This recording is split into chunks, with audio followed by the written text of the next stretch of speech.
What we're seeing is blowback actually in Europe.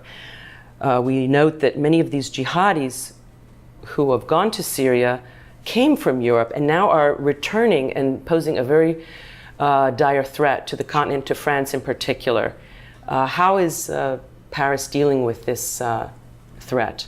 This is for us, for France, and I believe also for the United States and for other European countries, one of the key priorities here. How to better fight against these jihadist groups in Syria, where more and more nationals or dual nationals from our countries go in order to fight with jihad and then come back to France, to the United States, to Britain, to Germany, to engage into terrorist actions. And that's one of the fields in which there is a growing partnership between the US and Europe. On this, let me tell you, Carol, that, and you know the long tradition of French humility here, but I think France and the United States today are each other's closest allies in the fight against terrorism. It's true in Syria, to come back to your question, but it's also true in Africa, as illustrated by France's military operation in Mali, with much appreciated American support to fight against al-Qaida in Africa.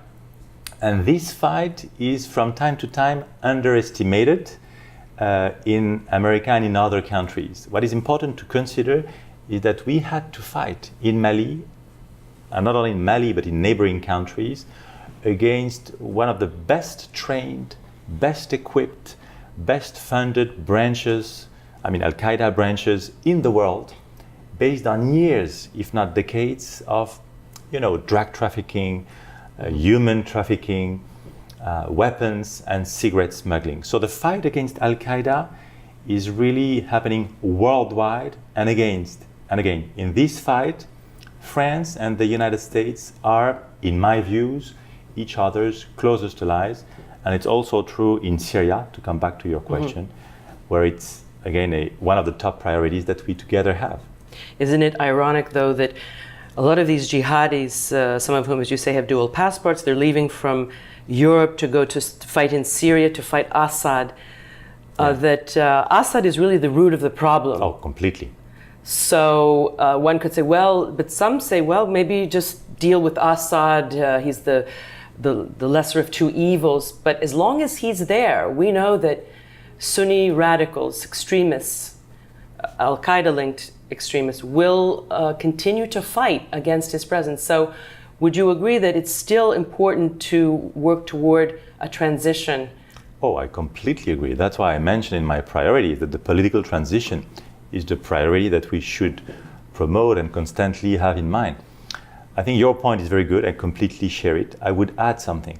I would add the fact that our views is that there is an objective alliance and tactical alliance that we see on the ground between Assad and some of these jihadist groups that you were referring to. Tactical alliance against whom? Against the moderate part of the opposition that we, the democracies and others, have to better support.